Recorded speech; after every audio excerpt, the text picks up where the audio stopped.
Mungkin yang pertama Pak Dr. Mulyadi ya, sudah dari tadi mengacungkan tangan, monggo.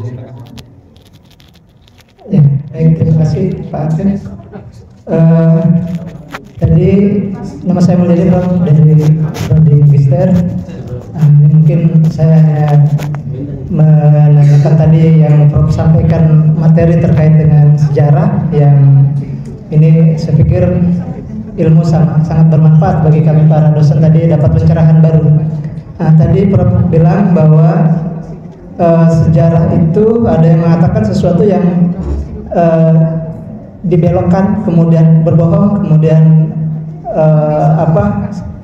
sesuatu yang tidak sebenarnya gitu. Ternyata sejarah adalah hasil dari interpretasi. Nah, yang ingin saya tanyakan bahwa ketika kita menginterpretasi, misalnya kita menemukan satu sejarah, misalnya kita katakanlah menemukan kita ingin mengetahui sejarah di satu wilayah, kemudian kita menemukan satu data, katakanlah sebuah bangunan, kemudian kita menemukan empat sudut. Nah, ternyata kita bangun interpretasi kita bahwa di situ ada sebuah bangunan istana, gitu kan? Istana, kita anggap bahwa kita menemukan sebuah istana. Tapi dalam beberapa saat kemudian titik-titik itu ada di depannya, ada dua titik lagi yang mengarah ke kiblat. Oh, ternyata ini adalah masjid raya atau masjid zaman itu. Nah, yang ini saya tanyakan adalah di mana titik sejarah yang dikatakan sudah tidak lagi berbohong, bukan berbohong, artinya kita yang sebenarnya gitu kan. Kalau tadi kan kita sudah menarasikan, menginterpretasikan bahwa ini ada sebuah bangunan istana gitu, tapi ternyata juga masjid gitu. Nah, itu kita dikatakan sejarah sudah orang menganggap sudah sesuai. Nah, itu di mana bukti atau di mana kita memberikan keyakinan kepada semua orang bahwa ini sejarah yang benar. Mungkin itu, Bro. Terima kasih.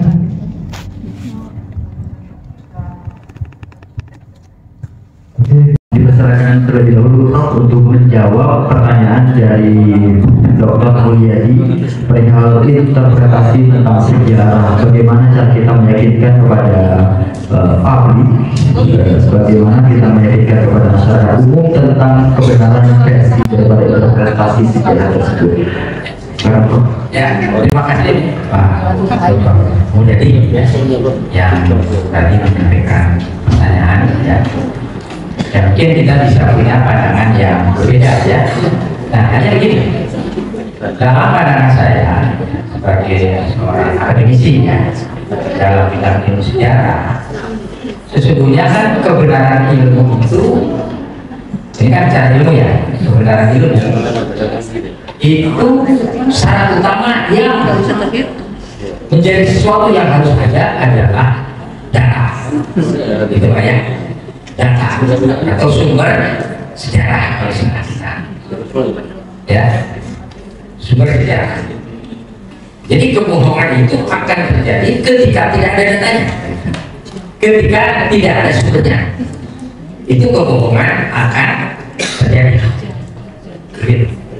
Nah, saya kira kita sudah banyak belajar dalam mahasiswa 1 bahwa kebenaran satu sumber itu istilahnya itu faedah sebuah sumber akan ada proses pengujian kan gitu ya, apakah itu sumber primer, sumber sekunder, dan jenis-jenis sumber yang lainnya. Jadi selama sumbernya itu ada dan sumber itu valid, maka itu tidak akan membangun satu kebohongan itu ya. Nah, hanya tadi kan dia sudah mencontohkan tidak titik itu apakah itu masjid atau bangunan yang bukan masjid, kan bisa begitu orang akan menafsirkan ya. Nah, disinilah metodologi itu akan melakukan cara-cara kerja bagaimana melakukan interpretasi.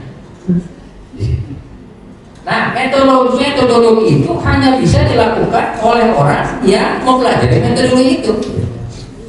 Di situ saja ya kuncinya.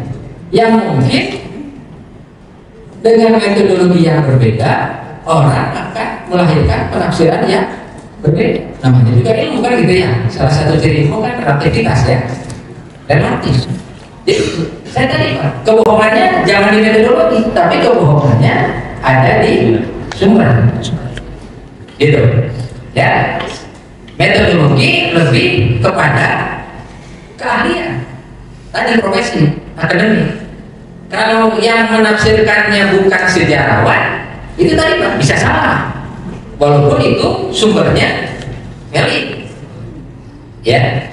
Yang saya katakan tadi, orang menafsirkan bukan sejarawan, menafsirkan Candi Borobudur adalah peninggalan Nabi Sulaiman. Karena tidak memiliki metodologi sejarah, gitu kan? Sudah jelas pada prasasinya. Prasasti Bali itu menjelaskan Sambara Budi Budara, gitu kan? Saya sebut Borobudur. Ada mempelajari metodologi bagaimana mempelajari cara membaca prasasti. Itu kuliah di arkeologi setiap SKS, gitu kan ya?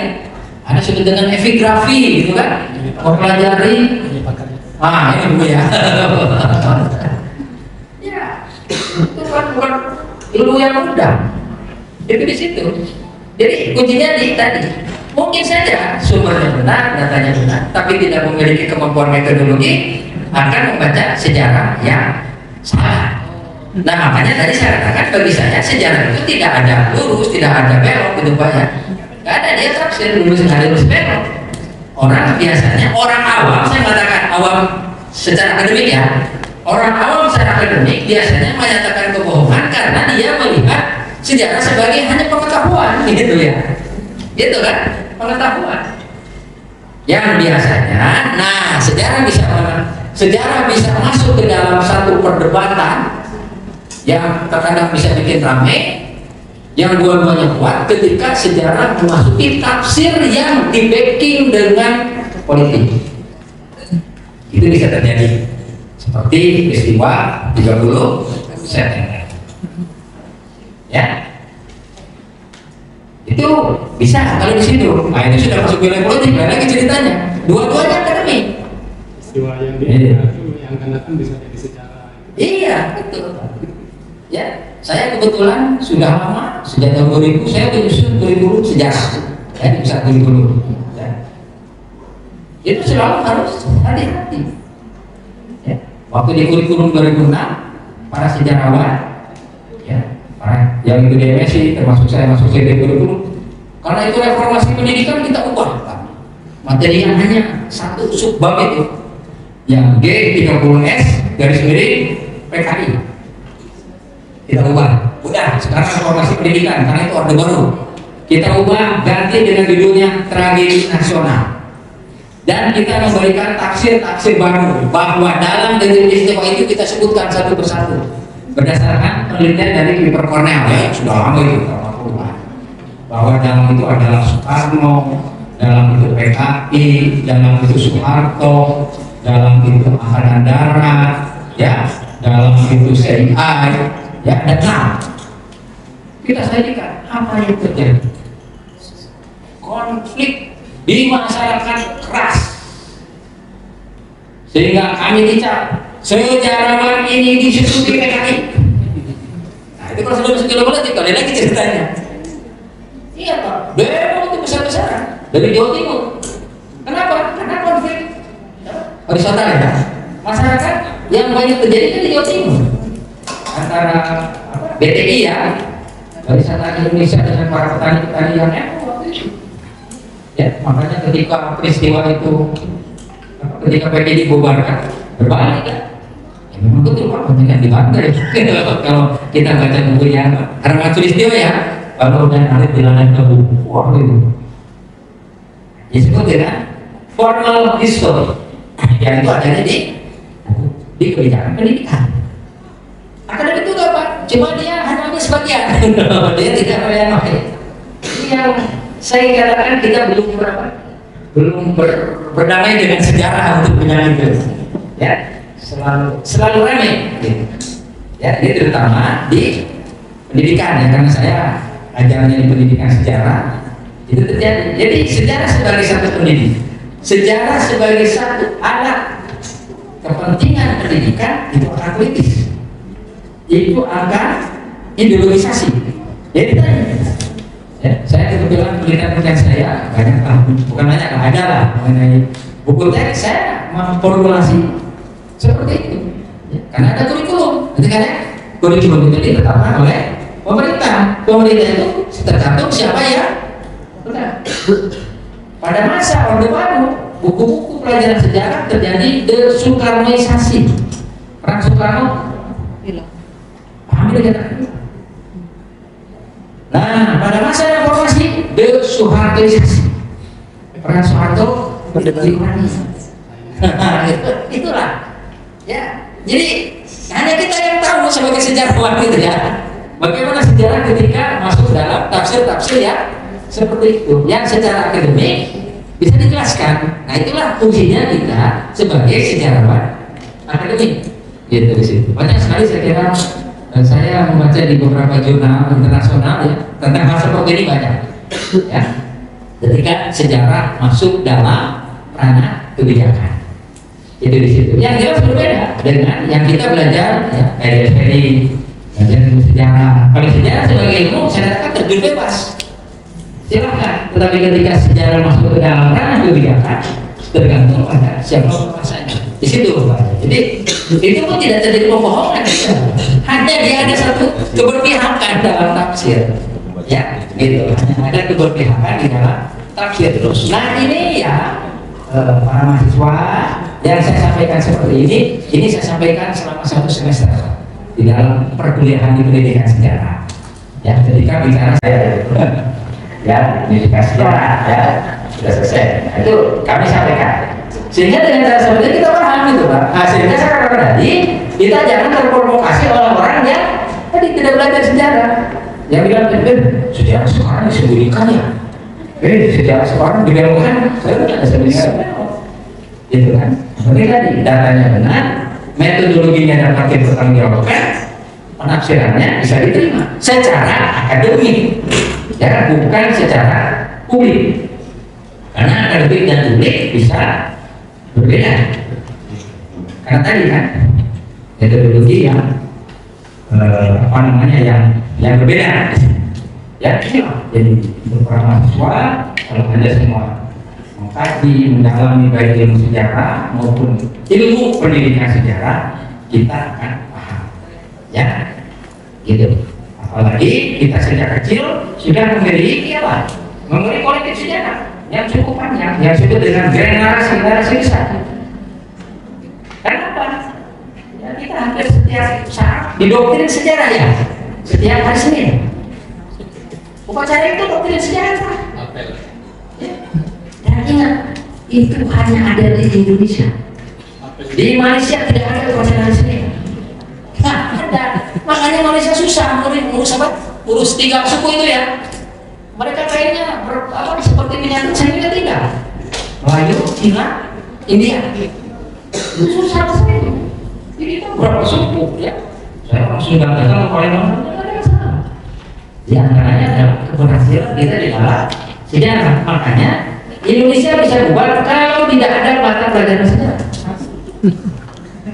Iya, mereka tidak tahu siapa dirinya, siapa bangsanya. Betul itu, ya. Makanya kita ini di PDISI, di DPSI, di MSI berjuang mata pelajaran sejarah jangan sampai hilang. Karena tadi bisa bubar negeri ini orang tidak tahu siapa, anak-anak kita tidak akan tahu. Buktinya kan tadi kita selama terutama dari saya Pak ya 32 tahun didoktrin oleh Orde Baru kan. Itu jam itu ya. Zaman saya dulu ada litsus ya. Jadi PNS Pak ya ingat ya. Ada litsus, tahu ada litsus. Jadi kalau saya punya orang tua atau ada saudara yang tercatat di tinta, biasanya di tentara ya, itu adalah TKI, Tapol, udah nggak bisa jadi PNS. Itu dulu, namanya litsus. Itu mau nggak mau memori politiknya cukup lama, 32 tahun. Saya mengalami gitu ya. Di situ saya tadi ketika kita rumah kurikulum, itu ada doktrin sejarah. Ya, yang membangun memori kolektif, ingatan bersama. Jadi satu sisi ada positifnya, membangun kebersamaan, mencintai negara. Satu sisi tadi, ketika ada tadi hal-hal yang tafsir sejarahnya berbeda, negara tidak bisa mengerti. Nah, kira-kira itu mungkin Pak ya. Ini pemahaman saja ya, yang saya pahami sebagai akademisi di dalam bidang sejarah. Mungkin itu Pak. Ya, baik. Terima kasih Prof. Agus atas penjelasan terhadap pertanyaan yang diajukan oleh Dr. Mulyadi. Assalatu wassalamu ala asrofil anbiya wal mursalin sayyidina Muhammadin wa ala alihi wa sahbihi ajma'in. Amin. Alhamdulillah, bersyukur atas kehadirat Allah Subhanahu wa taala pada siang hari ini kita masih diberikan kesempatan hingga kita bisa bersama-sama hadir dalam forum ini, yaitu dalam kegiatan MOA dan kuliah tamu Fakultas Adat dan Humaniora Universitas Islam Negeri Raden Patah Palembang dengan Fakultas Pendidikan Ilmu Pengetahuan Sosial Universitas Pendidikan Indonesia Bandung.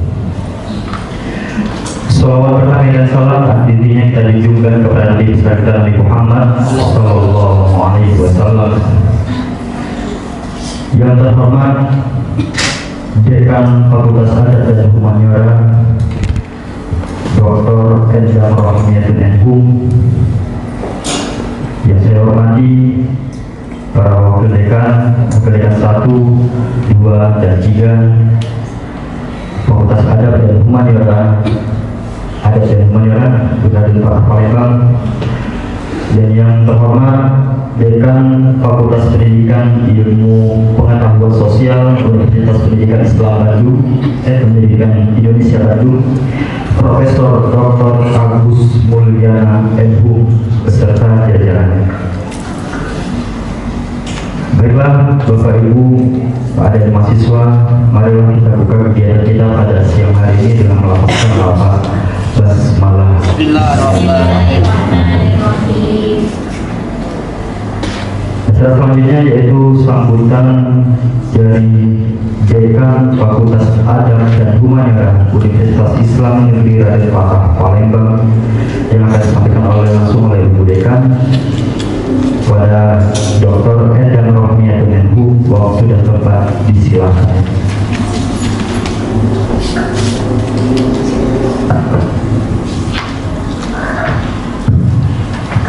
Bismillahirrahmanirrahim. Assalamualaikum warahmatullahi wabarakatuh. Waalaikumsalam warahmatullahi wabarakatuh. Alhamdulillahirabbil alamin. Assalatu wassalamu ala asyrofil anbiya'i wal mursalin ala sayyidina Muhammadin wa ala alihi wa sahbihi ajma'in. Rabbi shrah li sadri wa yassir li amri wahlul 'uqdatam min lisani yafqahu qawli. Yang sama-sama kita hormati tamu kita Bapak Profesor Dr. Agus Enhum. Beliau ini adalah dekan pada Fakultas Pendidikan Ilmu Pengetahuan Sosial Universitas Pendidikan Indonesia atau UPI di Bandung. Selamat datang Pak. Beliau hadir beserta rombongan yang dalam hal ini Ketua Program Studi Pendidikan Sejarah pada program Magister dan Doktoral di Fakultas Pendidikan Ilmu Pengetahuan Sosial UPI Bandung. Selamat datang Pak, salam kenal. Ya, sama-sama kita hormati Ibu Dr. Farida Warga Dalem MSI MHum, tamu kita dari FKIP Universitas Sriwijaya beserta rombongan. Selamat datang Ibu. Beliau ini Ketua Masyarakat Sejarawan Indonesia Cabang Sumatera Selatan atau FSI Cabang Sumatera Selatan, dan juga lupa saya bahwa Bapak Agus, lupa dalam penyebutannya, Profesor Dr. Agus Mulyana MHum. Mohon maaf Prof. Beliau juga sebagai Ketua Umum Masyarakat Sejarawan Indonesia yang membawahi nanti cabang-cabang di seluruh Indonesia. Yang sama-sama kita hormati Bapak Wakil Dekan 3 Bapak Dr. Muhammad Syawaludin MA.MAG. Perkenalkan Bapak, beliau Wakil Dekan 3 Fakultas Adab dan Humaniora. Ya, sama-sama kita hormati Ibu Wakil Dekan Bidang 1 Ibu Dr. Abdillah Enhub. Berdiri Bu. Ya, sama-sama kita hormati Ibu Wakil Dekan 2 Bidang SDM dan Keuangan Ibu Dr. Mimas Umi Kalsum MHum. Dan hadir di tengah-tengah kita yang sama-sama kita hormati Bapak Ibu Ketua dan Sekretaris Program Studi di lingkungan Fakultas Adab dan Humaniora. Ini di depan ada program studi Sekretaris Program Studi Politik Islam, Mas Afif. Kemudian ada Bapak Dr. Mulyadi MHum, Kaprodi Program Studi Sejarah Peradaban Islam, Program Magister, Bapak. Kemudian ada Sekretaris Program Studi Magister Sejarah Peradaban Islam, Bapak Dalilan MHum. Berdiri Bapak. Berdiri. Ada di tengah-tengah kita juga Bapak Dr. Ahmad Sugri MSI selaku Ketua Program Studi Politik Islam. Ada Ibu Sekretaris Program Studi Sejarah Peradaban Islam, Ibu Fitriah MHum. Ada Ketua Program Studi Ilmu Perpustakaan tadi, Bapak Yanto MHum. Ada Sekretaris Program Studi Bahasa dan Sastra Arab. Dan yang lain nanti mungkin menyusul, ada beberapa ketua dan sekretaris program studi mungkin sedang ada jam kuliah Bapak. Dan yang sama-sama kami cintai dan sayangi adik-adik mahasiswa program studi Sejarah Peradaban Islam dan program studi lainnya yang ada di lingkungan Fakultas Adab dan Humaniora. Tak lupa ini juga ada hadir di tengah kita Bapak Kabat Fakultas Adab dan Humaniora, Bapak Marbani SAG MSI. Ada juga Ibu Kasub kami di lingkungan Fakultas Adab, tuh kelihatan di belakang Pak. Ada Ibu Evi MSI, Ibu Yeni MSI. Mohon maaf kalau terlewatkan untuk kami sapa. Pertama-tama mari kita panjatkan puji syukur kehadirat Allah Subhanahu wa taala atas berkah rahmat hidayah dan karunia serta nikmatnya sehingga kita diberikan nikmat berupa kesehatan. Pada siang kesempatan hari ini kita bisa berkumpul di aula Fakultas Adab dan Humaniora dalam agenda kunjungan tamu kita dari UPI Bandung. Selanjutnya salawat serta salam kita aturkan pada junjungan Nabi besar kita Nabi Muhammad Sallallahu Alaihi Wasallam, dan kita mendapatkan syafaatnya pada akhir kelak di kemudian hari. Yang sama-sama kami hormati Bapak Dekan, Bapak Profesor Dr. Agus Koyana.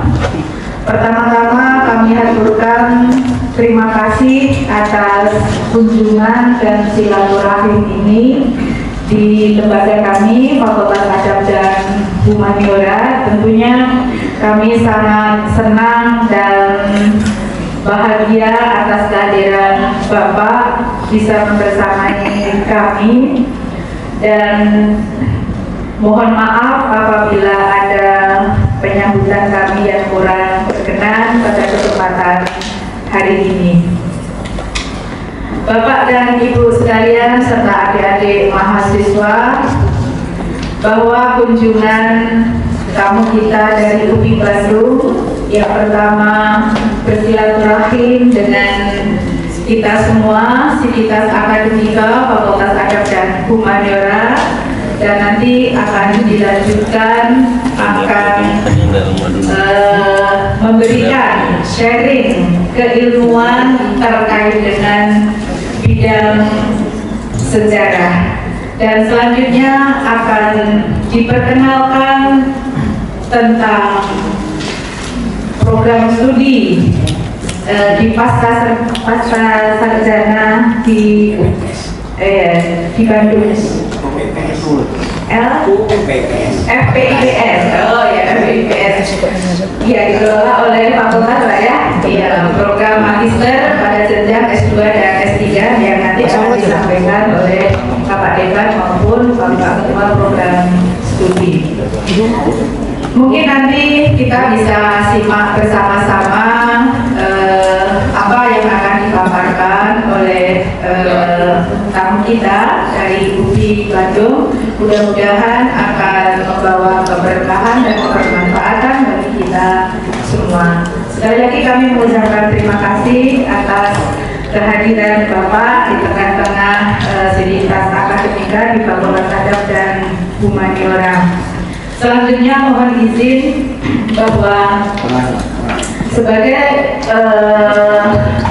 sebuah lembaga pendidikan atau fakultas yang mengelola program studi tentunya terkait dengan mutu dari pendidikan, kita tidak bisa berdiri sendiri dan kita harus banyak membuka jejaring, yang dengan jejaring itu bagaimana pengelolaan Tridharma perguruan tinggi terkait pendidikan dan pengajaran, kemudian juga penelitian serta pengabdian masyarakat.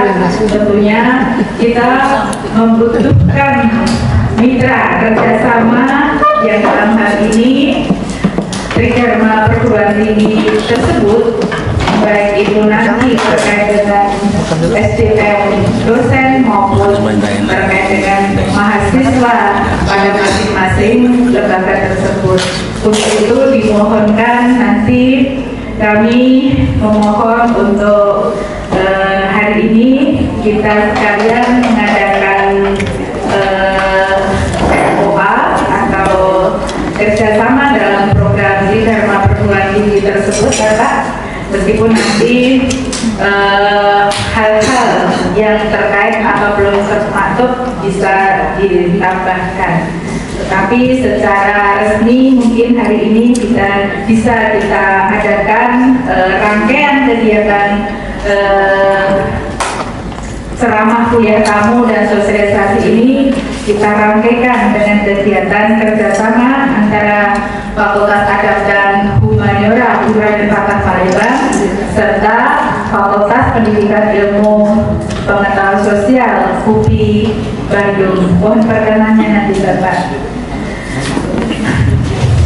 Mungkin ini saja yang bisa saya sampaikan mewakili segenap sivitas akademika Fakultas Adab dan Humaniora. Sekali lagi kami haturkan selamat datang dan terima kasih Bapak, dan mohon maaf apabila dalam penyambutan ada hal-hal yang kurang berkenan, baik tutur sapa maupun perbuatan yang kurang pas bagi Bapak sekalian serombongan.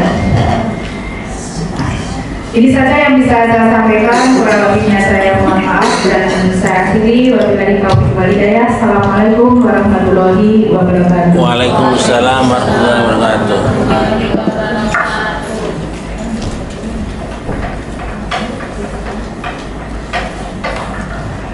Baiklah Bapak Ibu dari mahasiswa sekalian, selanjutnya adalah kata sambutan dari Profesor Dr. Agus Mulyana MHu kepada Bapak Profesor Dr. Agus Mulyana MHu. Mau berdebat, disilakan.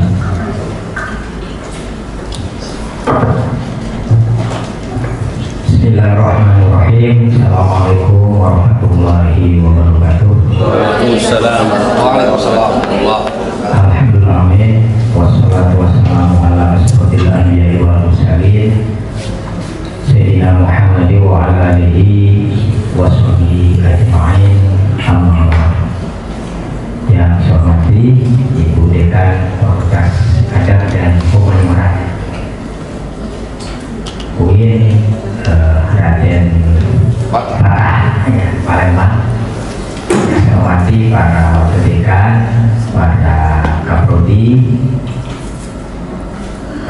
dosen dan para mahasiswa yang saya banggakan.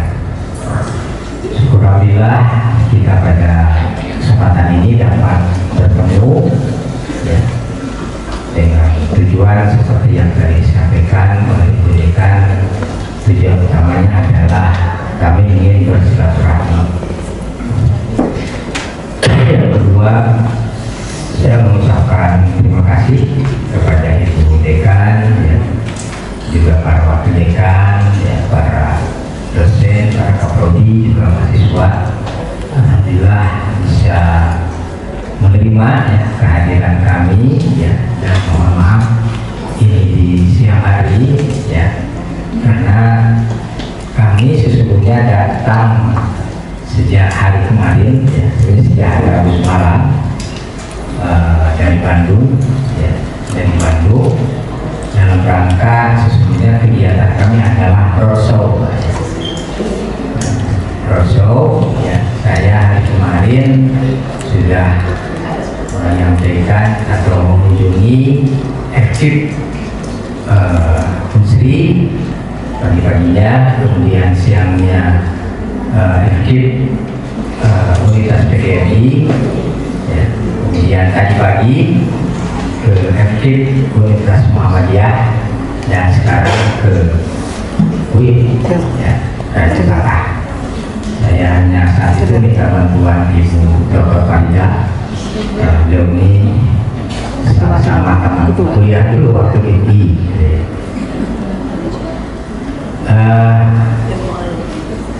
Yang ingin kami sampaikan, ya, jadi saya ini apa ya? Satu sisi saya membangkitkan Fakultas Pendidikan Fakultas Sosial, ya, dengan program studi cukup banyak di sana, Bu. Saya mengelola 20 program studi. Cukup capek dengan mahasiswa sekitar 6.000 lah. Satu fakultas, ya, memang salah satu fakultas terbesar, ya. Dan ada S1, S2, S3. S1-nya ada 14 program studi, S2 dan S3 6 program studi.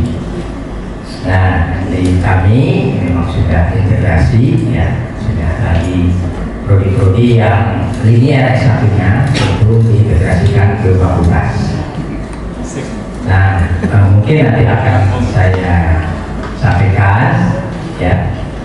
Nah, salah satu upaya yang kami lakukan, ya, di bulan-bulan ini adalah kami menjadi menjadi pedagang, menjadi sales, menjadi sales, ya. Kami memperkenalkan program studi yang ada S2 dan S3-nya, yang kebetulan di tempat yang kami kunjungi ada, gitu, kira-kira. Nah, di sini kebetulan juga ada prodi SPI, ya, sejarah peradaban Islam, dan di kami pun ada S2 dan S3 pendidikan sejarah. Nah, kenapa pendidikan? Ya karena memang UPI yang tadinya di Bandung. Dan sekarang ini sudah ada Bapak Ibu, sudah ada ya, sudah ada beberapa mahasiswa kami yang S2 itu alumni S1 SPI. Nah, itu ya sudah ada, Bu, yang pendidikan sejarah, dan ada juga yang sudah mendaftar jadi guru, jadi dosen di pendidikan sejarah. Nah, seperti itu kami mencoba, ya, melakukan roadshow ke prodi SPI juga, gitu ya, karena SPI ini pada dasarnya dari segi substansi dengan ilmu sejarah yang pada umumnya tidak jauh berbeda, ya, ada beberapa perbedaan, ya. Saya alumni UI dulu S2 dan S3, Bu Farida juga alumni UI, ya. Nah, kami dulu dari sejarah, ya, dan saya sekarang sudah lebih dekat dengan SPI, yang kebetulan saya sekarang diberikan amanah Ketua Umum Pengurus Pusat Masyarakat Sejarawan Indonesia MSI, ya, yang di dalamnya juga banyak pengurus-pengurus yang berasal dari SPI di UIN. Nah, disitulah, ya, saya sudah cukup banyak perkenalan, Dan kebetulan saya sendiri juga, jadi belum tuntas kebudekaan kita. Saya juga kebetulan punya perguruan tinggi yang berafiliasi dengan Kemenag, ya, dan namanya Sekolah Tinggi Ilmu Budaya Islam. Nah, salah satu prodinya adalah SPI, ya, Sejarah Peradaban Islam. Kebetulan ini perguruan tinggi ada di Pondok Pesantren, ya. Saya aslinya dari Tasikmalaya, ada pondok pesantren di keluarga, dan ada perguruan tinggi yang berafiliasi dengan Kementerian Agama, ya, di antaranya SPI. Ketika saya buka dulu, kan saya datang ke Komatais, jadi kan saya ingin buka prodi yang bisa cepat izinnya, itu aja.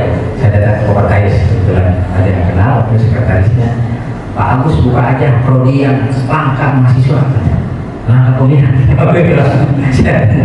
Prodi apa? Ada sejarah. Tahu kan itu bidang saya. Akhirnya dibuka, ya. Karena alhamdulillah kalau di kami memang mahasiswanya itu berasal dari lulusan pondok pesantren, ya. Kami ada SMA-nya, begitu. Ada beberapa yang lulus yang kemudian melanjutkan. Nah, itu ya. Jadi kami ya nanti akan dijelaskan. Memang ada beberapa program studi, semuanya S3.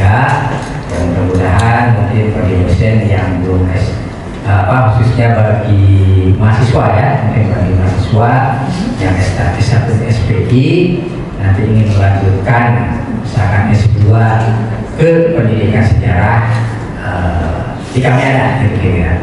Dan kami siap untuk menyelenggarakan perguruan secara online, ya, secara online, sehingga setidak-tidaknya ini akan mengurangi beban biaya, gitu ya. Karena kalau kuliah di Bandung, orang itu dari Bandung ke Palembang, ya itu cukup lumayan.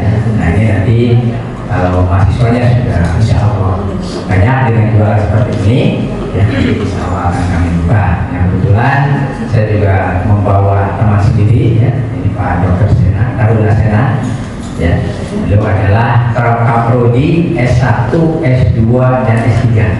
Jadi kalau di UPI Kaprodi S1, S2, S3 itu golongan. Nah, Kaprodi golongan. Karena terintegrasi, ya. Dan ada juga sekretaris prodinya. Jadi kita ada sekretaris prodi yang membantu. Nah, itu mungkin Bapak Ibu semua bukan maksud kedatangan kami, dan sekali kami mohon maaf Ibu rekan apabila kedatangan kami ini mengganggu, ya. Di mana-mana Bu, sales itu suka mengganggu. Nah, jadi saya ini bagaikan sales. Mudah-mudahan tambah mahasiswanya, ya memang untuk S3 belum signifikan, Bu. Yang S3 ini, S2 ya sudah agak lumayan. Nah, sehingga saya sebagai dekan mengambil langkah dengan seluruh Kaprodi S3 sudah pergi semua, Rusol, ya. Ada yang ke Sumatera, ada yang ke Kalimantan, ada yang ke Sulawesi, bahkan ada yang ke Lombok, ya. Nah, itu kami berangkatan di bulan-bulan ini, termasuk pimpinannya, ya. Saya rekan bekerja juga pergi, ya, mudah-mudahan mendapatkan hasil yang signifikan, ya, artinya mahasiswanya bisa bertambah. Itu saja mungkin yang dapat kami sampaikan. Terima kasih, mohon maaf apabila ada hal yang kurang. Wassalamualaikum warahmatullahi wabarakatuh. Waalaikumsalam warahmatullahi wabarakatuh.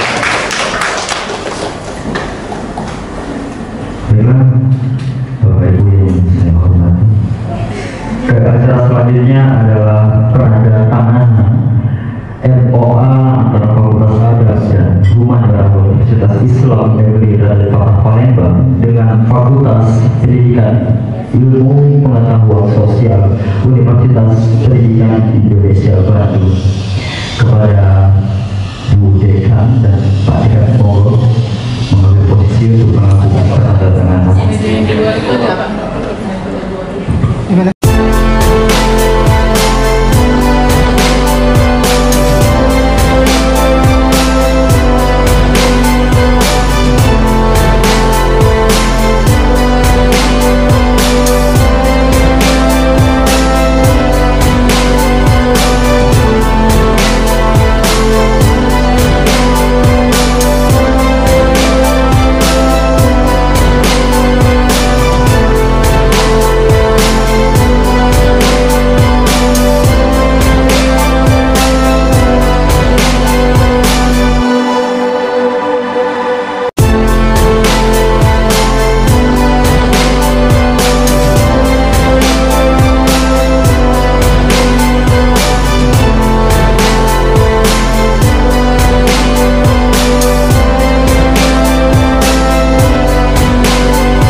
Baiklah Bapak Ibu yang saya hormati, telah selesai dengan acara kegiatan penandatanganan MOA antara Fakultas Adab dan Humaniora UI Darussalam Palembang dengan Fakultas Pendidikan Ilmu Pengetahuan Sosial UI Bandung.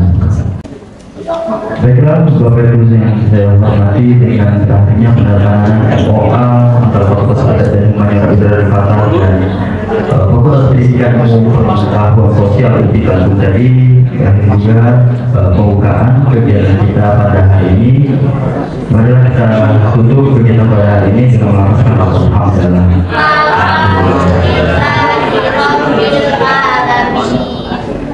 Akan tetapi setelah kegiatan ini akan ada kegiatan kuliah tamu dalam rangka sosialisasi yang akan dilaksanakan oleh pihak Fakultas Pendidikan Ilmu Pengetahuan Sosial UI Bandung ya.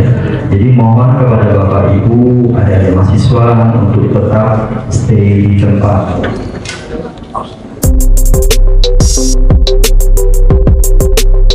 Bapak Ibu pada mahasiswa, sebelum kita mulai dengan perkuliahan tamu atau kegiatan sosialisasi yang akan disampaikan oleh Profesor Dr. Agus Mulyana MHum, saya di sini bertindak selaku MC atau moderator seperti itu akan membacakan sedikit kurikulum vitae dari Prof.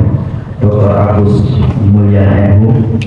Nama lengkap Profesor Dr. Agus Mulyana MHum, tempat tanggal lahir Jakarta 8 Agustus 1966, agama Islam, pangkat golongan ruang yaitu pembina 4B, jabatan fungsional akademik adalah lektor kepala, masa kerja perguruan tinggi 25 tahun 8 bulan. Nomor telepon di sini ya ada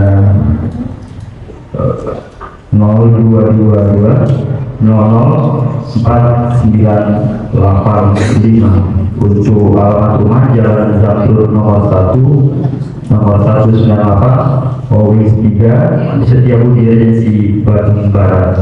Untuk pendidikan, riwayat pendidikan S1 beliau lulusan dari IKIP Bandung, kemudian S2 adalah lulusan Universitas Indonesia dari Prodi Ilmu Sejarah, dan S3-nya juga dari Universitas Indonesia Prodi Ilmu Sejarah.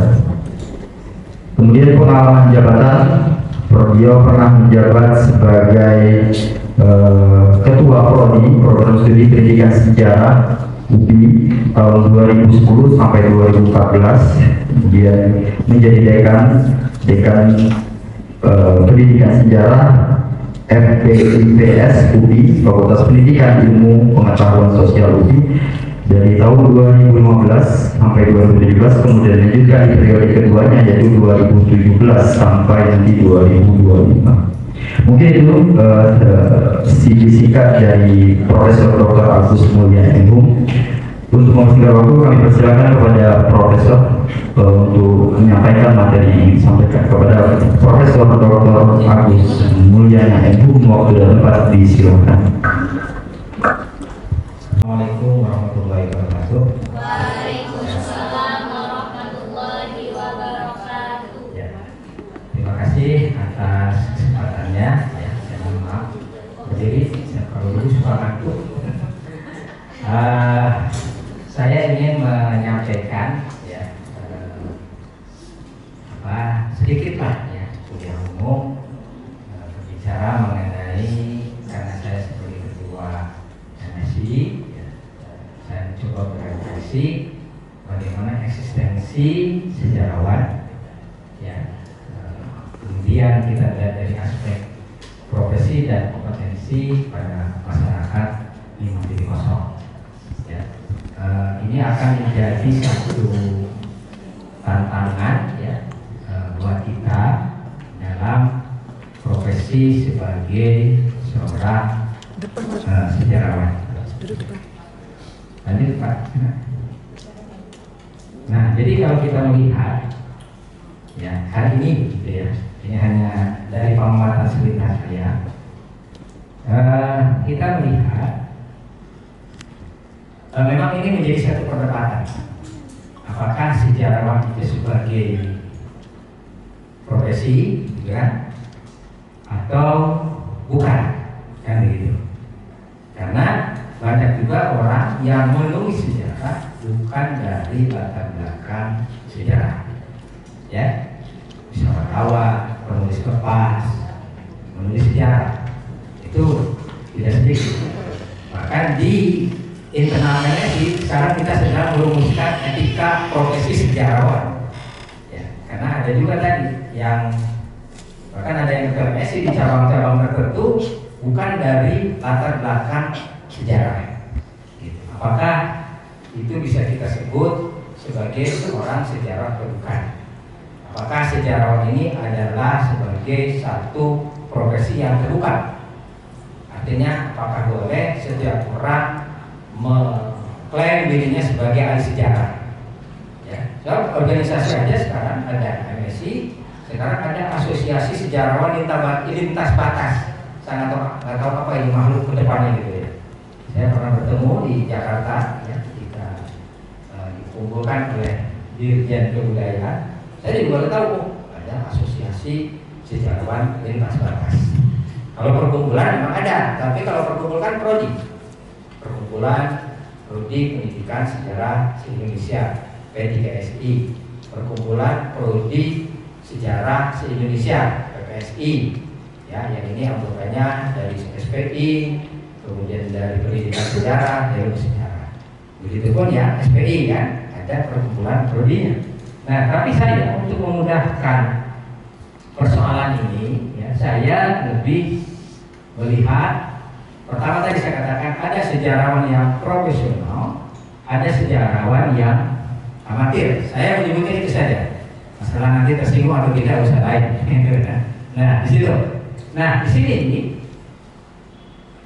yang profesional itu biasanya bisa dilihat dari latar belakang pendidikan. Sudah barang tentu S1-nya bisa pendidikan sejarah, bisa ilmu sejarah, bisa sejarah peradaban Islam. Ya, karena sejarawan ini dalam pengertian profesional dilahirkan dari 3 program studi ini, gitu ya. Yang mungkin dalam beberapa hal ada kekhasan, ya, ada kekhasan. Nah, kalau profesional tadi saya katakan lebih didasarkan pada latar belakang pendidikan. Kalau amatir biasanya lebih didasarkan pada minat. Ya, saya di Bandung punya teman alumni UIN Bandung dari bahasa Arab, tapi minat sejarah, sehingga dia sering menulis sejarah. Banyak sekali sumber-sumber sejarahnya yang primer. Ya, sering dapat pekerjaan menulis sejarah. Tetapi kalau saya tanya mengenai metodologi dalam ilmu sejarah, kurang paham, gitu ya. Dan kita belajar mengenai ilmu sejarah, bagaimana langkah penelitian sejarah, kita belajar di dalam metodologi sejarah, melihat ya metodologi perkembangan, gitu kan, dari yang positivisme pada kritisisme, gitu kan, dari yang dari yang strukturalisme, poststrukturalisme, ya, sampai kepada postmodernisme, itu kan perkembangan di dalam metodologi sejarah. Yang saya katakan tadi belum tentu ini bisa dipahami oleh oleh orang-orang yang tidak pernah kuliah sejarah, tapi dia bisa menulis sejarah. Nah, hanya persoalan misalnya apakah dia benar-benar memiliki kerangka metodologi yang atau tidak. Saya juga mengajar di S2, ya, pendidikan sejarah, ada mata kuliah metodologi sejarah. Salah satu tugas yang saya berikan adalah mengkaji buku hasil penelitian sejarah, ya, dilihat dari aspek metodologinya. Nah, biasanya persyaratan buku yang harus dikaji adalah buku yang ditulis memang oleh sejarawan. Biasanya saya sudah tolak mahasiswa, jangan buku itu ditulis, apalagi buku proyek, saya bilang. Bukan sejarawan, proyek lagi, gitu kan? Mereka kan geger waktu ya. Nah, saya sering dulu lah ada proyek penulisan sejarah. Nah, baik yang profesional maupun amatir, mereka akan menulis narasi sejarah. Ya, dua-duanya akan menulis narasi sejarah. Hanya pertanyaannya adalah narasi sejarah yang seperti apa. Lanjut, Mas Ina. Nah, kalau kita melihat, ya, narasi sejarah ini bisa disampaikan Pertama dalam bentuk lisan, ya, penuturan, riwayat, ya, disampaikan. Ya. Bahkan setahu saya kalau di pesantren itu ada sebutan kan nadoman, kan nggak tahu kalau istilah di Palembang apa ya, nadoman, dinadomkan, apa? Dinyanyikan. Dinyanyikan. Nah, kalau saya di Sunda istilahnya dinadom. Jadi kalau cerita mengenai riwayat Nabi, ya, dinyanyikan, dinadomkan. Kalau itu diambil dari berjanji atau dari deba gitu kan, disampaikan gitu. Nah, itu kan sebenarnya itu kan narasi sejarah, hanya disampaikan secara lisan, ya. Nah, biasanya menggunakan bahasa daerah. Nah, ya, gitu. Riwayat Nabi disampaikan, ya. Dan itu sebenarnya metodologi, ya. Bukan metode di dalam pembelajaran. Ya, kalau istilah orang pesantren dulu namanya nalar. Nalar itu dihafal gitu ya. Ya, saya masih ingat dikit-dikit lah. Bagaimana kita menghafal perubahan kata, ya. Kata kerja, ada kata benda dan sebagainya yang disebut dengan tasrifan ya. Kalau yang mau bangkang bokong ini berat terus gitu. Itu kan hafal gitu. Ya, yang sekarang saya kata bapak kamu seperti itu gitu ya. Nah, seorang yang sudah seorang Papua masih luar kamu unsur apa terus gitu. Ya, itu metode. Nggak tahu Anda sudah pernah belajar seperti itu nggak gitu. Nah, ini metode ya. Itu dibentuknya biasanya dalam bentuk metode. Nah, ada narasi sejarah yang memang disampaikan secara tulisan. Nah, ini jelas banyak sekali ya, baik dalam bentuk buku, dalam bentuk hasil penelitian, ya, dalam bentuk artikel jurnal, ya, ini disampaikan secara tertulis.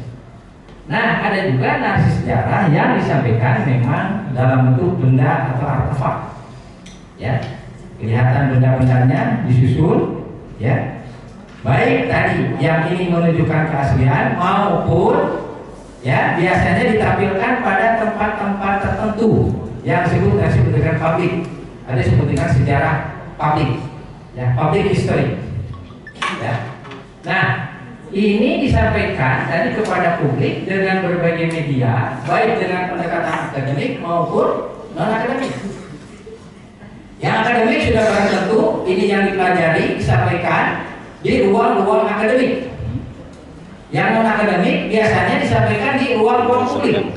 Sekarang ini banyak sekali wisata-wisata yang bernuansa kesejarahan, dan itu laku. Ya, itu kan sejarah publik.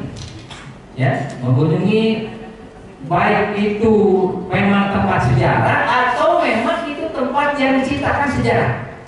KPKP kan ya, banyak. KPKP ada gambar-gambar sejarah, ya. Ada benda-benda bersejarah, ya, sehingga orang diajak ke masa lalu. Nah, ini adalah merupakan bentuk narasi, ya. Jadi ada yang tadi saya katakan, ada yang memang sifat akademik yang biasa kita kaji di ruang-ruang perkuliahan, ada yang sifatnya publik. Nah, dengan publik ini sejarah menjadi milik publik, ya. Lanjut. Nah, bagi sejarawan akademik seperti kita ini sudah barang tentu ketika akan membuat narasi sejarah akan terikat oleh kaidah-kaidah akademik, ya, yang kita mempelajari di dalam metode sejarah, ya, dari kita mencari sumber, bagaimana sumber itu dikritik, gitu kan, bagaimana sumber itu kemudian direkonstruksi, bagaimana sumber itu kemudian ditulis, gitu kan, ada metode sejarah yang kita gunakan. Jadi sejarah itu bukan hanya sebagai satu pengetahuan, ya, tapi sejarah sebagai satu ilmu pengetahuan, ya, yang di dalamnya tadi terdapat teori dan metodologi. Bagi orang awam mungkin sejarah bukan ilmu, tapi pengetahuan, ya. Saya dulu sering kalau saya naik bis umum, ya, di bis ada orang tanya, Pak, kerjanya di mana? Saya bilang saya guru. Guru apa Pak? Guru sejarah. Wah Pak, sejarah itu banyak bohongnya Pak ya. Wah sejarah itu Pak disembunyikan Pak, wah sejarah itu dibelokkan Mas. Sering begitu. Karena dia memahami sejarah hanya sebatas sebagai satu pengetahuan. Bagi saya sejarah tidak ada belok, tidak ada lurus. Sejarah adalah ilmu interpretasi. Ya, di situ akan bicara ada metodologi. Metodologi yang berbeda dengan sumber yang sama akan menghasilkan kesimpulan yang berbeda, akan menghasilkan temuan yang berbeda. Konsep revolusi di Indonesia itu sama, tapi temuannya bisa berbeda-beda. Menurut Ben Anderson, bahwa penggerak revolusi itu adalah bom cilik, orang kecil. Kalau kita menggunakan bukunya dari dia, yaitu mengenai Java Inkai Revolution, yang dia tafsirkan, yang ditafsirkan ke bahasa Indonesia menjadi revolusi pemuda. Kan ya? Tapi kalau kata Anton Lukas, kata William Bedrich, bahwa revolusi itu penggeraknya siapa? Wong gede, orang-orang elit, yaitu mereka yang aktif di organisasi pergerakan kebangsaan yang kemudian menggerakkan revolusi kita. Karena apa tadi? Metodologi yang berbeda. Itu di situ. Ya, jadi kalau kita melihat sejarah sebagai ilmu, ya, sejarah sebagai ilmu, ya, itu bukan hanya sekedar benar dan tidaknya, tapi yang harus dipertanggungjawabkannya adalah metodologi. Dan itu hanya bisa dipahami oleh mereka yang kuliah di prodi-prodi sejarah. Itu di situ. Ya. Kita ingat dulu tahun 50-an ya. Buku ini bisa dipakai analisis. Tahun 80-an masih dipakai. Kita ingat bukunya Clifford Geertz. Ya, Agama Jawa. Ya. Santri, priai, dan abangan. Ya. Orang yang tidak tahu metodologi antropologi akan mengatakan nggak ada dalam Islam itu santri. Saya masih ingat tuh. Dalam Islam itu nggak ada namanya priai, yang ada namanya. Karena itu bukan parameter agama, itu parameter Clifford Geertz sebagai seorang antropolog dengan pendekatan mentalite, dia mencoba mengkaji mengenai tipologi orang Jawa di dalam memahami diri dan lingkungannya. Lahirlah 3 tipologi, ada santri, ada priai, ada abangan, ada indikator-indikatornya. Nah, itu metodologi. Di situ. Nah, begitu pun tadi saya katakan di dalam sejarah. Ya, di dalam sejarah. Sesungguhnya saya kira dalam ilmu agama pun dalam beberapa bisa sama ya, sama dalam pengertian sebagai sebuah metode. Makanya kalau dalam agama biasanya melahirkan asal, kan bisa begitu, ya. Nah, lanjut. Nah, sementara sejarawan amati lain lagi. Sejarah sebagai satu pengetahuan publik, gitu kan ya? Ya bikin narasi-narasi sejarah yang menarik, gitu kan ya? Sehingga supaya orang tertarik jadi YouTuber, kira gitu kan? Nah, ini harus hati-hati juga, nanti saya akan tekan ya. Jadi tidak terikat oleh kaidah-kaidah akademik yang terlalu ketat. Nah, kalau kita belajar metodologi sejarah, ketika membaca produk dari sejarawan amatir ini kadang pengen ketawa. Karena kok nggak jelas ini metodologinya apa? Gitu. Apakah dia menggunakan pendekatan struktural? Apakah dia menggunakan pendekatan hermeneutik? Apakah dia menggunakan pendekatan strukturis? Apakah dia menggunakan post-strukturis? Nah, itu bisa dilihat seperti itu. Ya, karena dari narasi sejarah lebih didasarkan pada minat di dalam menulisnya. Minatnya apa? Saya minat ini. Ya, sejarah lebih dihadirkan pada kepentingan praktis. Orang senang, orang membaca, orang mengetahui, orang bertanya, bagi dia tertarik. Selesai. Itu di situ. Ingat ya, tahun 2000-an pernah lahir buku yang menyebut bahwa Candi Borobudur adalah peninggalan Nabi Sulaiman. Masih ingat tuh? Ditulis bukan oleh sejarawan, ya. Karena di situ ada Ratu Boko, ini Ratu Balkis. Itu namanya sekarang apa? Cocokologi. Itu sempat datang ke saya bilang, saya ini sejarawan, saya bilang, punya metodologi, ini tidak ada metodologinya, saya tidak percaya. Ini bagus ini, hasil penulisan Ustaz. Ya Ustaz itu tahunya dalam bidang agama, gitu kan? Sejarah ada metodologi. Ini satu tahun 2000-an dulu. Ada lagi mengatakan bahwa apa namanya, kerajaan Gajah Mada adalah kerajaan Islam karena nama patinya Gajah Mada dari bahasa Gaz dan Ahmad. Itu psikologi itu namanya. Nah, jadi ini bid'ah sejarah. Kesesatan sejarah ya. Kalau bid'atun dalalatun ya, pada dalalatun bid'ah. Jadi hati-hati ya. Itu saya bilang, biasanya ini tadi pada sejarawan yang tadi ya amatir. Dia punya minat gitu kan. Tetapi tadi sempat ramai, ada fotonya jadi Borobudur gitu kan, gini seperti di Mesir. Gak bisa, itu kan ada bidangnya arkeologi. Arkeologi kan bisa melihat ya usia batu. Sekarang ada tes DNA itu. Jadi sebenarnya ilmu apapun ada metodologi. Ya makanya saya lebih percaya gitu ya. Begitupun dalam agama kan harus jelas sanadnya Pak ya. Ada ilmu sanadnya, ini sanadnya kemana nih? Sampai ke ujung. Saya pun punya sanad saya guru saya dulu sejarawan dari UI, oh berarti saya sah kan gitu. Ini baru belajar dikit-dikit dari YouTube langsung menilai orang sesat gitu kan.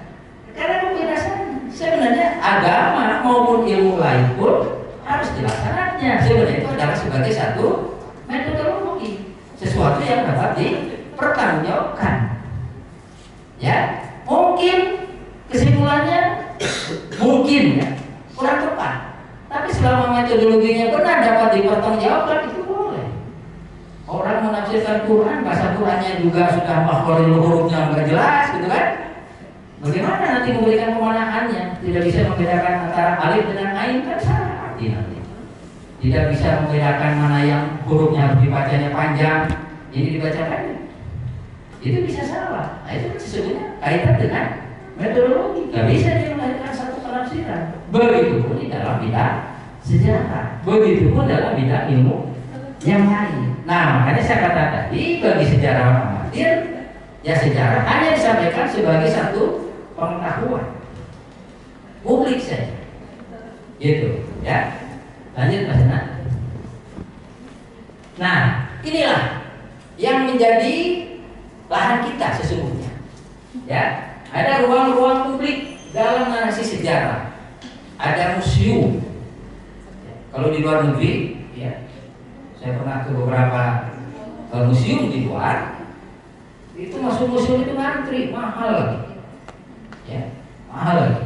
Beberapa museum di luar negeri. Di kita sudah murah, ada yang mengunjungi lagi. Sudah murah, ada yang mengunjungi lagi. Ya. Jadi di UB punya museum pendidikan. Ya, lumayan alhamdulillah laku lah. Ya, jadi bercerita tentang sejarah pendidikan di Indonesia, sejarah guru dan sebagainya. Ya. Pariwisata. Ya, ini adalah sejarah yang dihadirkan dalam pabrik. Dan ini laku. Ada dulu ya.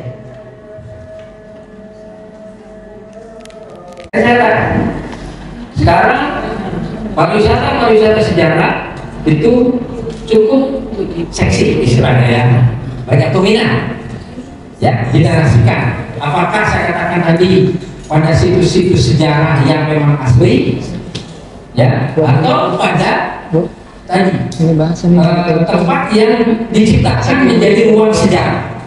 Ya, tadi di tempat-tempat tertentu ya, podcast sejarah ya. Ini saya lihat beberapa channel ada di situ. Belum lagi ruang-ruang virtual. Oleh sebab itu, karena tadi ada kompetensi, ada publik history, maka bagi mereka yang kuliah di prodi ilmu sejarah dalam menghadapi masyarakat 5.0 ini sudah barang tentu menuntut adanya kompetensi tambahan. Ya, sejarawan yang tidak hanya pada kompetensi akademik. Ya, saya sepertinya mungkin di sini ada Pak ya untuk prodi sejarah peradaban Islam, ada mata kuliah yang sifatnya bidang tambahan, misalkan sejarah pariwisata, gitu ya ada. Nah, ini saya kira ini satu yang penting. Ya, sejarah publik. Syukur kalau kita punya labnya, di mana labnya ada podcast, ya, kami di Bandung ada lab yang ilegal. Di situ ada tempat podcastnya, ya. Jadi mahasiswa bisa tadi menyampaikan kemampuan minatnya yang bersifat tambahan, ya. Lanjut. Nah, sehingga tadi menghadapi masyarakat 5.0 ini tadi sekarang dengan cirinya adalah digitalisasi, ya.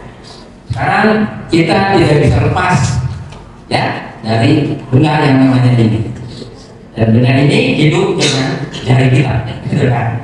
Apapun yang kita inginkan selalu kita, ya, menggigit dengan jari kita di sini. Sumber apapun ada di sini. Itu, ya, ini masyarakat digital. Kecerdasan buatan, artificial intelligence, ya. Big data ini berkaitan, kita bisa mengembangkan nanti di dalam menjadi sumber data. Ya, dengan big data, saya kira semua data kita ada di mana-mana. Ya, saya hampir tiap hari di telepon. Tapi kalau pernah saya angkat, kalau pernah sekali saya angkat apa? Isinya mengenai asuransi, nawarin asuransi, nawarin beli mobil, nawarin jual saham. Karena mungkin nama saya udah ada di mana-mana dan tahu lagi nama saya. Tadi sudah dijual. Anda mahasiswa, saya kira Anda belanja online, tidak tahu kan? HP dan sebagainya. Di situ. Nah, sehingga menghadapi hal ini perlu adanya inovasi kita di dalam mengelola sumber-sumber sejarah. Bagaimana sumber-sumber sejarah kita olah menjadi narasi sejarah yang menarik bagi kepentingan publik. Artinya apa? Ini akan menjadi satu profesi bagi kita. Karena kita, sejarah itu sangat seksi kalau kita bisa menarasikannya dengan menarik. Nanti followernya jadi banyak. Ada jadi YouTuber juga ya. Hanya saya kata tadi, hati-hati jangan jadi YouTuber tapi ya tafsirnya kontroversial. Karena biasanya YouTube itu kalau yang kontroversi banyak followernya ya. Nah, janganlah, itu nanti bikin sesat, tidak mendidik. Di situ, ya. Ini saya kira sesuatu hanya persoalannya apakah kita akan berinovasi atau tidak. Ya, dengan ilmu sejarah ini. Ya, biasanya kalau tamatan dari UPI pendidikan sejarah yang dipikirkan jadi guru, gitu. Bagaimana jadi guru udah terbatas, apa nih? Bahkan dari SPI ini kan tidak sedikit menjadi guru di Sarawiyah, gitu kan ya? Di Aliyah. Jadi bagaimana tantangan, peluang dan tantangan, istilah saya perlu adanya peluang dan tantangan diversifikasi kesejarahan bagi kita. Ya, banyak ruang-ruang bagi publik yang bisa kita isi. Saya di Bandung pernah melatih komunitas pencinta sejarah, tapi bukan orang sejarah. Setiap sebulan sekali mereka jalan bersama-sama mengunjungi situs-situs sejarah, mereka bikin webnya. Ya, saya sekarang lagi bermimpi Bandung ini jumlah wisata sejarahnya tinggi. Setiap hari Sabtu Minggu dekat rumah saya itu macet. Coba saya ingin bikin IO tentang wisata sejarah. Kalau di situ sejarah, kan yang menarik gitu. Ya, saya juga diversifikasi profesi kita sebagai sejarawan. Nah, silakan saya menantang, yaitu terutama kepada mahasiswa yang sekarang lahir dari generasi digital, lahir dari generasi milenial. Bagaimana ini kita anggap sebagai satu peluang? istilahnya sejarah ini bagaimana kalau kita buat, kalau dia bumbu menjadi hidangan lain. Ya, mohon maaf, tidak hanya menjadi hidangan guru saja, menjadi guru sejarah. Ya, hidangan, ya nggak tahu ya, bukan kita ini sekarang untung aja nasibnya. Juga ya. Saya dulu kuliah di pertama masuk ke Bandung, saya di Bandung masih prodi pendidikan sejarah. Kalau keluarga saya dibully. Kalau bisa hidup gitu ya, saya masih ingat. Gitu. Iya, begitu saya jadi dokter masih dibully. Jadi dokter sejarah, dokter tukang dongeng ya bos. Nah setelah saya jadi dekan, saya bawa mobil plat merah ke kampung Batu Korban. Saya di Bandung, dokter sejarah ternyata jadi pejabat. Wah itu akhirnya orangnya mati. Saya malah betul, ya malah betul. Saya diikuti saudara-saudara saya tadi yang kuliah, bukan kuliah yang mondok di Gontor gitu ya. Beri akui karena saya ini generasi ya, Bapak. Saya ini apa ya? Dulu di keluarga itu jarang yang sekolah. Ya, tamat SD, kesanawiyah, kalian, mondok, jadi kayak selesai. Sementara saya masuk ke sekolah umum, sehingga anak pokoknya cari dunia aja sebenarnya, kamu kami cari akhirat. Gitu. Ya, jadi ini saya katakan tadi, bagaimana ketika menghadapi tantangan di masyarakat primitif tersebut ini, kita sebagai seorang sejarawan melakukan diversifikasi kompetensi. Itu penting. Dan ini tergantung pada inovasi itu. Ya, yang sudah tentu tidak simsalabim, tidak bisa sehari dua hari, ya itu membutuhkan. Dan ini memang saya sudah melihat, kebetulan saya juga pengurus di perkumpulan baik prodi pendidikan sejarah maupun di sejarah. Kita biasanya di dalam diskusi mengenai kurikulum perlu adanya kompetensi tambahan ya bagi mahasiswa agar ada, kalau istilah usaha, diversifikasi, tidak hanya terpaku pada satu hal. Nah kira-kira itu ya apa namanya provokasi lah ya, bukan kuliah kamu kan. Provokasi saya bicara mengenai kompetensi kita sebagai seorang sejarawan. Nah, saya sekarang ingin berbicara sedikit, ingin jualan tadi saya katakan. Siapa mungkin yang diklatnya? Ya, yang diklat.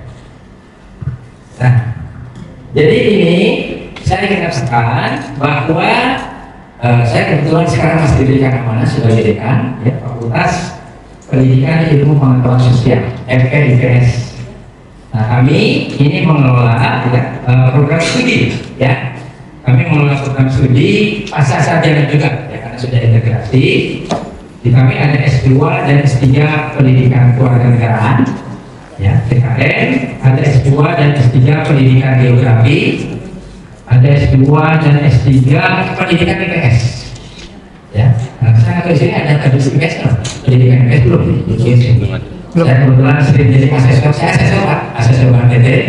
Saya pernah beberapa kali visitasi yang di UI itu tadi IPS ya. Jadi kalau yang ada IPS itu bisa S3 di IPS ya. Kemudian ada S2 dan S3 Pendidikan Sejarah. Nah ini kebetulan Pak Sena sebagai ketua program studinya. Nah kami ini melihat sudah ada beberapa Pak yang dari S1 SPI melanjutkan S2 di Pendidikan Sejarah. Nah ini kami menawarkan ya kepada para mahasiswa ya, jika ingin mempelajari ya, pendidikan sejarah ya, di UI ada, jadi di situ ya. Kemudian ada S2 dan S3 pendidikan agama Islam ya. Ini satu-satunya apa kan memang ada beberapa PT perguruan tinggi umum ya istilahnya ya yang menyelenggarakan pendidikan agama. Di UI ada satunya, ada S2 dan S3. Dan ada S2 Pendidikan Sosiologi. Ini semua alhamdulillah prodi ini semua sudah terakreditasi internasional. Ya, ada yang dari AKAS, ada yang dari AUGE, ya, kemudian AKAS AUGE, ya, itu yang akreditasinya, ya. Semuanya unggul, ya, kecuali sekarang yang S3 sejarah dalam proses karena waktu diakreditasi belum ada lulusan, sekarang sudah ada lulusan. Nah, jadi kami menawarkan, ya, insya Allah nanti perkuliahan bisa dilakukan secara online, ya. Jadi bagi para mahasiswa yang sekarang sudah di semester akhir, ya kalau kan beasiswa juga ada ya, walaupun itu kompetitif. Lalu sekarang beasiswa 5.000 dokter masih nggak di Kementerian Agama. Masih ya, mungkin bisa dicoba akses di situ. Ya, saya punya adik, saudara dulu dapat kuliahnya di UNJ, tapi dapat beasiswa 5.000 dokter ya dari tengah. Kemudian ada PDP ya beasiswa bulan ya, dan ada beberapa. Itu kalau ingin mengambil beasiswa. Tapi kalau orang tuanya kaya mau membiayai, kenapa tidak, gitu kan? Alhamdulillah, tanggung, masuklah S2. Siapa tahu nanti jadi ini, nah, gitu di situ. Ya, nah ini yang kami tawarkan, gitu ya. Jadi saya katakan tadi, sekarang ini sudah kampus yang keempat di Palembang yang saya kunjungi, ya, untuk menawarkan beberapa program studi pada sarjana yang ada di UPI, khususnya di FEBS, ya, di semua fakultas ada. Ini ada yang ada di FEBS, ya.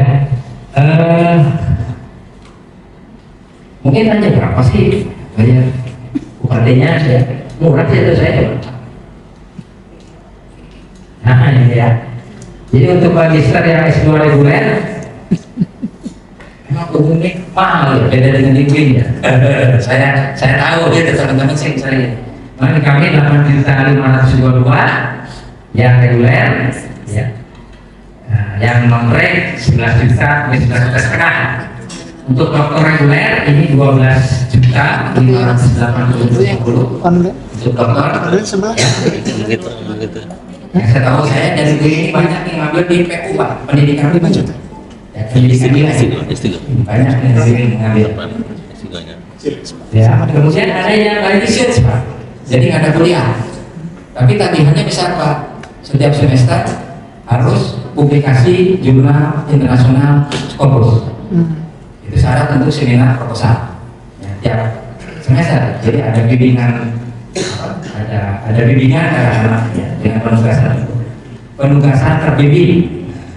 Penugasan terbimbing yang mana untuk program ini setiap semester harus menghasilkan jurnal Scopus, ya.